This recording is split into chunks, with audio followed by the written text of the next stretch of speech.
Actually drones भेजे और इन्होंने बेसिकली कोशिश ये की कि भाई ये जो टिल्ट पाकिस्तान की तरफ चला गया है जहाज़ गिराने के बाद, ये वापस हमारे पास आ जाए कि हमने ड्रोन्स जो हैं वो गिराए हैं। अब हुआ ये कि उसके बाद इन्होंने उसी चीज़ के अंदर जो है वो अपने S-400 का इस्तेमाल भी करना शुरू कर दिया, अपने उस मिसाइल सिस्टम का इस्तेमाल भी करना शुरू कर दिया।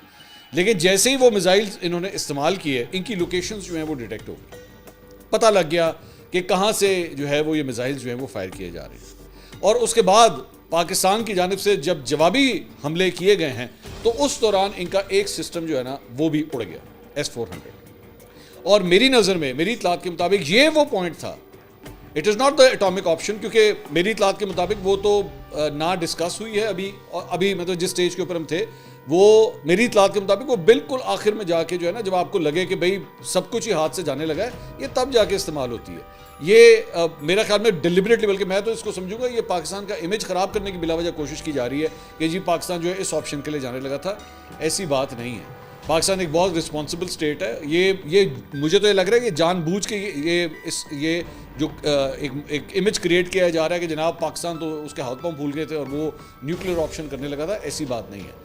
बेसिकली ये S-400 का सिस्टम था, क्योंकि अमेरिकन को ये आइडिया हो गया था। मैंने आपको पहले भी ये बात बताई थी अपने व्लॉग्स में कि जब उनके जहाज़ गिरे थे ना, तो ये बात सिर्फ पाकिस्तान को नहीं पता, पूरी दुनिया को पता है। और आप देख लें तमाम इंटरनेशनल अखबारों के अंदर जो ये चीज़ें चल रही हैं कि जनाब जहाज़ जो है वो गिरे हैं, इंडिया के जहाज़ गिरे हैं। इसी तरह जब इनका S-400 सिस्टम जो है वो न्यूट्रलाइज हुआ है, तो तब अमेरिकन को पता लगा कि भाई ये तो ख़त्म हो गई कहानी, ये तो अब इनके ग्राउंड ट्रूप्स भी जो है ना वो भी ख़त्म हो गए, क्योंकि उसके बाद तो कुछ रह नहीं जाता ना। आपका S-400 सिस्टम जो है, जो आपकी ग्राउंड ट्रूप्स के पास सबसे बड़ी एक फोर्स थी, जब वो भी ख़त्म हो गई, पीछे क्या रह गया? पीछे तो फिर आपकी नेवी बस रह जाती है, बस दैट्स द लास्ट रिजॉर्ट। और नेवी भी जो है आज के दौर में आप उसको एयरफोर्स के जरिए न्यूट्रलाइज कर सकते हैं, कोई ऐसा मुश्किल काम नहीं है, ठीक है। वो कोई इतनी औखी बात नहीं है। या आपकी सबमरीन्स होती हैं या आपके एयरक्राफ्ट कैरियर्स होते हैं, और उनको भी जो है आज के इस दौर में आपकी एयरक्राफ्ट के जरिए न्यूट्रलाइज किया जा सकता है।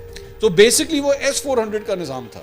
जब पाकिस्तान ने वो हिट कर दिया ना, तब ये भागे भागे गए हैं अमेरिकन के पास और उनको जाके कहा कि जी पाकिस्तान तो यहाँ तक आ गया है, पाकिस्तान ने तो हमारा वो निज़ाम भी जो है वो तबाह कर दिया है। और उसके बाद ये सारा जो है वो काम स्टार्ट हुआ कि नहीं जी सीज़ फायर करें, सीज़ फायर करें, सीज़ फायर करें।